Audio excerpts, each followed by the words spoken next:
गुजरात में किस रणनीति से चुनाव जीती बीजेपी, हो गया खुलासा। 2017 में हुए नुकसान में भी बीजेपी को मिला क्या फायदा। 5 साल में कैसे बीजेपी ने गुजरात में पलट दी पूरी बाजी।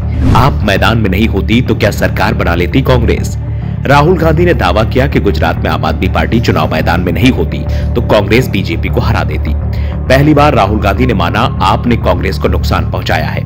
नहीं, चुनाव में कांग्रेस नेता यही दावा कर रहे थे कि आपसे उसे कोई नुकसान नहीं है। जो भी नुकसान हो रहा है वो बीजेपी को हो रहा है। आप शहरी क्षेत्र में मजबूत है जहां बीजेपी मजबूत है, इसलिए कांग्रेस को चिंता की कोई बात नहीं है। लेकिन चुनाव परिणाम सामने आए तो आप कांग्रेस को नुकसान पहुंचाते ही दिखी है। लेकिन राहुल गांधी ने जो दावा किया कि आप नहीं होती तो कांग्रेस जीत जाती, ये भी सच्चाई से दूर ही है, क्योंकि आप और कांग्रेस दोनों का वोट मिला दिया जाए फिर भी बीजेपी से करीब 14% वोट कम ही पड़ा है। ऐसे में आपके न रहने से ज्यादा फर्क नहीं पड़ता। तो आखिर ऐसा क्या हुआ जो बीजेपी ने 5 साल में अपना वोट शेयर बढ़ा दिया।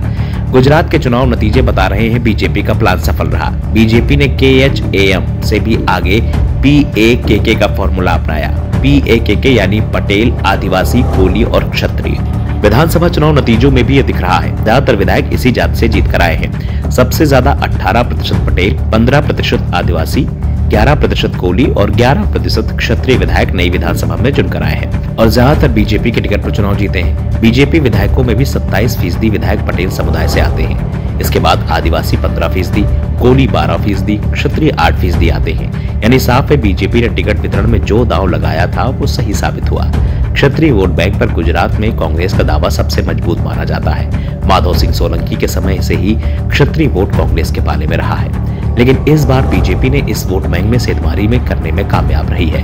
वहीं पटेल एक बार फिर बीजेपी के पाले में वापस लौटा है। 2017 में इस वोट बैंक में सेंध लग गई थी। आदिवासी वोट बैंक के मामले में ये कहा जा सकता है यहाँ बीजेपी एक बार फिर मजबूत होकर उभरी है। चुनावी नतीजे बता रहे हैं कि कांग्रेस का खेमा फॉर्मूला इस बार गुजरात में नहीं चल पाया। यानी बीजेपी के PAKK यानी पटेल, आदिवासी, कोली और क्षत्रिय फॉर्मूले ने उसे जबरदस्त चुनाव में जीत दिलाई। वैसे बीजेपी ने ब्राह्मण और राजपूत समुदाय पर भी दाव लगाया था और दोनों समुदाय के करीब 10-10 विधायक चुनाव जीते हैं। गुजरात के राजनीतिक इतिहास में एक समय ऐसा भी था जब सभी पार्टियों का आधार अलग अलग जातीय समूह में बटा हुआ था और उसी हिसाब से वो अपने उम्मीदवार उतारती थी। 1980 के दशक में कांग्रेस के मुख्यमंत्री माधव सिंह सोलंकी ने KHAM यानी कोली, क्षत्रिय, हरिजन, आदिवासी और मुस्लिम समीकरण तैयार किया था। उस रणनीति के साथ कांग्रेस ने बड़ी जीत दर्ज की थी, लेकिन इसमें पटेल समुदाय नाराज हो गया, जो पहले जनता दल के साथ गया और फिर बीजेपी के साथ मजबूती के साथ खड़ा हो गया। बीजेपी ने इसके बाद जब भी कोई फॉर्मूला अपनाया तो उसके केंद्र में पटेल समुदाय ही रहा।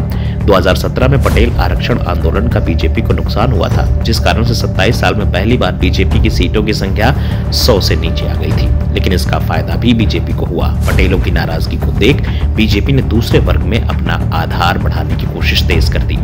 2017 में इसका ज्यादा फायदा नहीं दिखा, लेकिन जैसे ही पटेल बीजेपी के पास वापस लौटे, बीजेपी ने गुजरात में रिकॉर्ड तोड़ जीत हासिल कर ली। बीजेपी की जीत में सभी समुदाय की हिस्सेदारी तो दिख रही है, लेकिन मुस्लिम नहीं दिख रहा है। बीजेपी ने एक भी मुसलमान को टिकट नहीं दिया था। दूसरी पार्टियों ने मुसलमान उम्मीदवार उतारे, लेकिन वो सफल नहीं रहे। सिर्फ एक ही मुस्लिम चुनाव जीत पाया, वो भी कांग्रेस के टिकट पर। Bureau report, the Navdarpan news.